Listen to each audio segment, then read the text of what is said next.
রূপের বহর আমার কোনো দিনই ছিল না, তবে ঘরোয়া ফেস প্যাক আমি সবসময় ব্যবহার করি। বাজারের ফেস ওয়াশ কোনোটাই আমার সহ্য হয় না, তাই অগত্যা নিজের তৈরি ফেস প্যাকই ভরসা। ফেস প্যাক তৈরি করতে আমাদের বেশ কয়েকটা উপাদান লাগবে।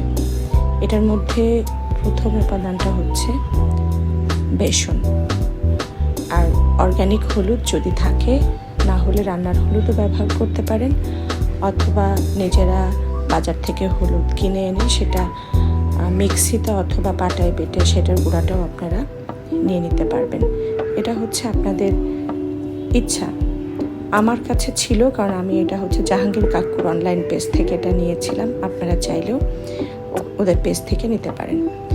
আর একটা মূল উপাদান, সেটা হচ্ছে রাইস ওয়াটার। রাইস ওয়াটার ছাড়া এই ফেস প্যাকটা কিন্তু সম্পূর্ণ হবে না। এখন প্রশ্ন হলো, রাইস ওয়াটার বানাবেন কিভাবে? অল্প একটু চাল একটা বাটিতে ভিজিয়ে রাখবেন 2 দিন, ফ্রিজেও রেখে দিতে পারেন, বাইরেও রেখে দিতে পারেন। তারপর ওখান থেকে যে পানিটা থাকবে সেই পানিটা এরকম কাচের জারে ভরে ফ্রিজে রেখে দিবেন। চালটা কিন্তু ধুয়ে ফেলবেন না, চালটা এমনিতেই আস্ত রেখে তারপরে পানিটা নেবেন। এরপর হচ্ছে এই উপাদান আপনারা সব কিছু একসাথে মিশিয়ে প্রতিদিন গোসলের 10 মিনিট আগে ব্যবহার করবেন। এটার ভিতরে আপনি আরও অনেক কিছু উপাদান দিতে পারেন, যেটা আপনার ভালো লাগে। লেবু, মধু, কাঁচা দুধ, আলুর রস, টমেটোর রস, যার যেটা পছন্দ হয় সেভাবে ব্যবহার করবেন। আমার যখন যেটা ভালো লাগে আমি সেটা দিই।